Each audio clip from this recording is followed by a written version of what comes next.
जय हिंद साथियों, स्वागत है आप सभी का एजुकेशन केयर 6 में। चैनल पे नए हैं तो प्लीज चैनल को सब्सक्राइब कर लें। नए नोटिफिकेशन के नए अपडेट पाने के लिए प्लीज चैनल को सब्सक्राइब कर लीजिएगा। और आपको बता दें कि यहाँ पर एक नई वैकेंसी का अपडेट लेकर आए हैं, जहां पर एयरपोर्ट अथॉरिटी ऑफ इंडिया की तरफ से ऑल इंडिया वैकेंसी निकाली गई है। एटीसी का पोस्ट है। एटीसी क्या है? तो ये एयर ट्रैफिक कंट्रोल का पोस्ट है, जिसके लिए आप छात्र एलिजिबल हैं तो आवेदन जरूर कीजिएगा। कंप्लीट डिटेल यानी कि फुल डिटेल इस वीडियो में देने जा रहे हैं। वीडियो को अंत तक जरूर देखिएगा और अगर आप वीडियो पसंद आता है तो एक लाइक कर दीजिएगा, नहीं तो कम से कम शेयर कर दीजिएगा, हो सके तो आपके एक शेयर से किसी और का भला हो सके। तो चलिए सीधे ले चलते हैं इनकी ऑफिशियल नोटिफिकेशन पे और इसके ऑफिशियल वेबसाइट पे। तो हम आ चुके हैं इसकी ऑफिशियल वेबसाइट पे और आप हैं, और इसका लिंक मैंने देखिए डिस्क्रिप्शन में दे रखा है। यहां से आप सीधे आएंगे इस पेज पे और यहां से जो है आप क्लिक करके इसके नोटिफिकेशन को यहां से डाउनलोड कर सकते हैं। जैसे ही क्लिक कीजिएगा तो इसका नोटिफिकेशन यहाँ पे आपका आ जाएगा। लेकिन यहाँ पे देखिएगा तो ये जो वैकेंसी है ये डायरेक्ट रिक्रूटमेंट है और for the junior executive post air traffic control का एटीसी मैंने लिखा हुआ है। तो ये जो है आपका अपडेट दिया गया है, एडवर्टीजमेंट संख्या 5/2023 का है। अच्छा, यहाँ पे 496 पदों की टोटल वैकेंसी है, जैसा कि आप सभी को मैंने बताया स्टार्टिंग में ही। तो यहाँ पे आप आवेदन कर सकते हैं। अब इसके लिए आवेदन कब से करना है इसके बारे में आपको जानकारी इसके पीडीएफ से आपको देखने को मिल जाएगा। यहां से आप इसको डाउनलोड भी कर सकते हैं क्लिक करके, और इसके बारे में जानकारी भी आपको यहां से दिया जाएगा। ये टाइटल है इसका और इसका एग्जाम नेम है। तो जैसे कि मैंने यहाँ पे इसको डाउनलोड कर रखा है, आप इसको देख सकते हैं यहाँ पे, है ना। अब यहाँ पे एक एक करके सारी चीजें मैं आपको बताने जा रहा हूँ। ये पोस्ट का नेम आपको थोड़ा सा मैं दिखलाना चाहूंगा कि junior executive air traffic control का पोस्ट है 496। Category wise all India vacancy है, यहाँ पे देख सकते हैं। जिस भी कैटेगरी से आप आते हैं उस कैटेगरी के लिए यहाँ पे आवेदन कर सकते हैं और कर सकती हैं, ठीक है। पोस्ट जो आइडेंटिफाई होगा ये थोड़ा सा आपको जो है इन सभी कैटेगरी को लेकर भी दिया गया है। एसी डिटेक्ट विक्टिम वगैरह हैं अगर आप लोग, तो आपको भी यहाँ पे प्रेफरेंस मिलेगा।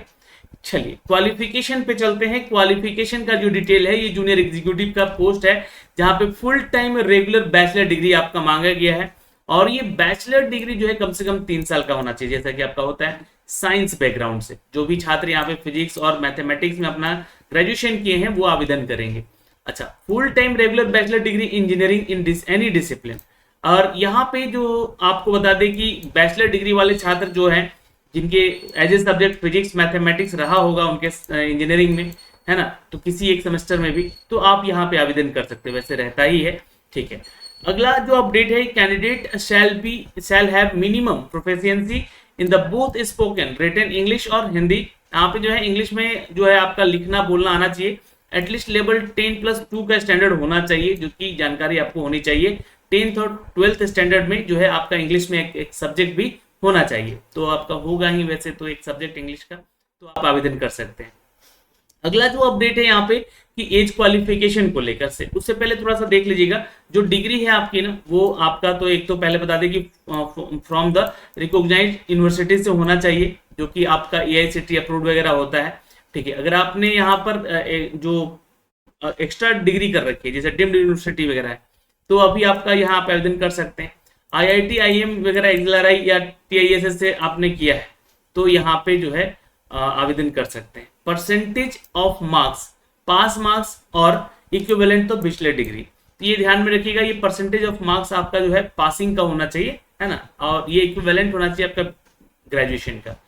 कैंडिडेट जो है आपके पास BE BTech या BSc इंजीनियरिंग का डिग्री है तो आप अप्लाई कर सकते हैं, बिल्कुल। यहाँ पे क्वालिफिकेशन आपका है तो अप्लाई कर सकते हैं। इंजीनियरिंग डिग्री में भी है तो अभी अप्लाई कर सकते हैं। यहाँ पे जो बोला गया है कि अगर बहुत सारे छात्र जो हैं अपना डिग्री जो है एलिजिबिलिटी जो है वो करस्पॉन्डेंस से करते हैं, या फिर जो भी छात्र यहाँ पे पार्ट टाइम जॉब करते हैं, पार्ट टाइम यहाँ पे अपना जो डिग्री वगैरह करते हैं, तो भी आप इधर आवेदन कर सकते हैं। As qualification, sir as qualification की बात करें तो मैक्सिमम 27 साल ही एज क्राइटेरिया है, और ये 30 नवंबर 2023 तक आपका 27 साल होना चाहिए। तो ये डेट थोड़ा बढ़ा कर दिया गया है। एज में रिलेक्शन उनको दिया जाएगा जो कि SC ST से है 5 साल का, 3 साल का है उनको जो कि OBC से आते हैं। 10 साल का एज रिलेक्शन उनको मिलेगा जो कि यहाँ पे PH कैटेगरी से आते हैं, और एक सर्विसमैन के लिए यहाँ पे जो है आपका एज रिलेक्शन मिलेगा उनके जॉब के अनुसार, जो भी उनका जॉब रहता है। वैसे 10 साल का यहाँ भी मिलता है और अपर एज लिमिट में 10 साल का रिलेक्शन मिलता है। अब आपका जो है जो date of cut off date होगा वो 1 नवंबर 2023 से कैलकुलेट किया जाएगा। लास्ट डेट फॉर्म भरने का ध्यान में रखिएगा, ये 30 नवंबर ही है और 1 नवंबर से इसका फॉर्म भरा जाएगा, है ना। ओपनिंग डेट इसका कब से है, तो 1 नवंबर से।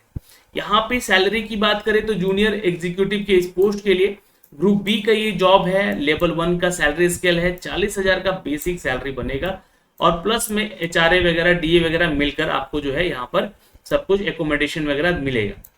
लगभग यहाँ पे जो है ना 13 लाख का एनुअल पैकेज इसको कहा जाता है, तो यहाँ से आप देख सकते हैं। अब इंपॉर्टेंट इंस्ट्रक्शन दिए गए वगैरह बनवा लीजिएगा। OBC EBC में आते हैं तो SC ST में है तो उसका कैटेगरी सर्टिफिकेट बनवा लीजिएगा। आप जिस राज्य से बिलोंग करते हैं उसका निवास प्रमाण पत्र वगैरह सब कुछ बनवा लीजिएगा। EWS कैटेगरी से आते हैं तो जरूर बनवा लें, यहाँ पे जो भी सर्टिफिकेट आपका फाइनेंशियल 2023-24 का होना चाहिए, ठीक है, EWS का या NCL का, ये ध्यान में रखिएगा, ठीक है। SC ST कैटेगरी से आप आते हैं तो आपका जो है 30/11/2023 से पहले का सर्टिफिकेट वगैरह बना होना चाहिए, इस बात का ध्यान रखिएगा। आगे चलते हैं, यहाँ पे देखिएगा तो बाकी जो डिसेबल कैटेगरी है उनका भी 30/11 का पहले का बना होना चाहिए, ध्यान में रखिएगा। ये कट ऑफ डेट्स हैं आपके, तो इससे ज्यादा पार नहीं होना चाहिए। सिलेक्शन प्रोसीजर क्या है सर यहाँ पे, तो candidate should carefully read the important instruction, ये ध्यान से पढ़िएगा। यहाँ पे एलिजिबिलिटी अगर आप फुलफिल करते हैं, इन नॉर्म्स को फुलफिल करते हैं तो एडवर्टीजमेंट के अनुसार आपका जो है यहाँ पे अप्लाई करने के लिए लिंक एक्टिवेट किया जाएगा। On the basis of the detail furnished in the application form, provisional eligible candidate can be called for the online examination and the admit card issue the according to the his qualification और her qualification. यहाँ पे जो है आप इसके official website से जाके अपना एडमिट कार्ड भी आप डाउनलोड कर सकते हैं। आपको सिलेक्शन प्रोसीजर में एक CBT टेस्ट से गुजरना होगा और कंडक्ट द जूनियर, आपका जो पोस्ट जूनियर एग्जीक्यूटिव का पोस्ट है यहाँ पे, there will be not be negative marking wrong answer for attempting the candidate. Syllabus can be uploaded on the press note advertisement 5/2023। ये आपको बता दें कि देखिए जल्द ही आप लोग का इसका सिलेबस भी जारी किया जाएगा और एक CBT टेस्ट होगा। यहाँ पे जो है कोई निगेटिव मार्किंग नहीं रखा जाएगा आपके इस एग्जाम को लेकर। जूनियर एग्जीक्यूटिव का ये पोस्ट है दोस्तों, जिसके लिए ये एडवर्टीजमेंट संख्या 5/2023। इसके बाद दो अगर आप क्वालिफाई करते हैं तो आपका एक वॉइस टेस्ट होगा, एक साइको टेस्ट होगा, एक सब्सटेंसेस टेस्ट होगा, साइकोलॉजिकल असेसमेंट टेस्ट होगा, मेडिकल टेस्ट होगा और एक बैकग्राउंड वेरिफिकेशन होगा, जिसमें कि आपके ये सारे डॉक्यूमेंट्स आपको लेके जाने होंगे जो कि यहाँ से आप अपलोड करते समय, फॉर्म भरते समय अपलोड करेंगे। तो ये सारी जानकारियां हैं यहाँ से इस फॉर्म को भरने को लेकर, सिलेक्शन प्रोसीजर को लेकर। फॉर्म कैसे भरना है आपको इस पैरा नंबर 10 पे देखने को मिल जाएगा, तो आप यहाँ से आवेदन भी कर सकते हैं स्टेप बाय स्टेप चीजों को पढ़ के। फोटोग्राफ सिग्नेचर का भी अपलोड करने का डिटेल दिया गया है, आप इस साइज में जो है अपना फोटो और सिग्नेचर जो है जरूर मेंशन करके रख लीजिएगा और ये ध्यान में रखिएगा ब्लैक और ब्लू पेन से ही सिग्नेचर होना चाहिए और बैकग्राउंड जो है फोटो का आपका जो है एकदम व्हाइट होना चाहिए, तो अच्छी बात है। ब्लू है तो चलेगा लेकिन क्लियर आपका फोटो दिखना चाहिए, ठीक है। अब फॉर्म को भरने को लेकर 1000 रुपये फीस चार्ज आपसे लगेगा, प्लस GST आपसे अलग लगेगा। जो SC ST कैंडिडेट हैं यहाँ पे उनको जो है, और जो फीमेल कैटेगरी के स्टूडेंट हैं उनको जो है यहाँ पे कोई फीस चार्ज नहीं लगेगा। यानी कि फीस किसका लगेगा, जो जनरल OBC EWS EBC के मेल कैटेगरी के छात्र हैं उनके लिए। ये जानकारी है दोस्तों यहाँ से फीस को लेकर, इनके सैलरी को लेकर, इनके सिलेक्शन प्रोसीजर को लेकर मैंने सारा डिटेल इस वीडियो में आपको अप टू डेट कर दिया। अब 1 नवंबर से इसका फॉर्म भरा जाएगा, तो मैं इसका फॉर्म भर के भी आपको जल्द ही बता दूंगा। कोई भी आपको इसके रिगार्डिंग जानकारी चाहिए तो प्लीज कमेंट बॉक्स में कमेंट कीजिएगा। अभी के लिए इस वीडियो में इतना ही। जय हिंद।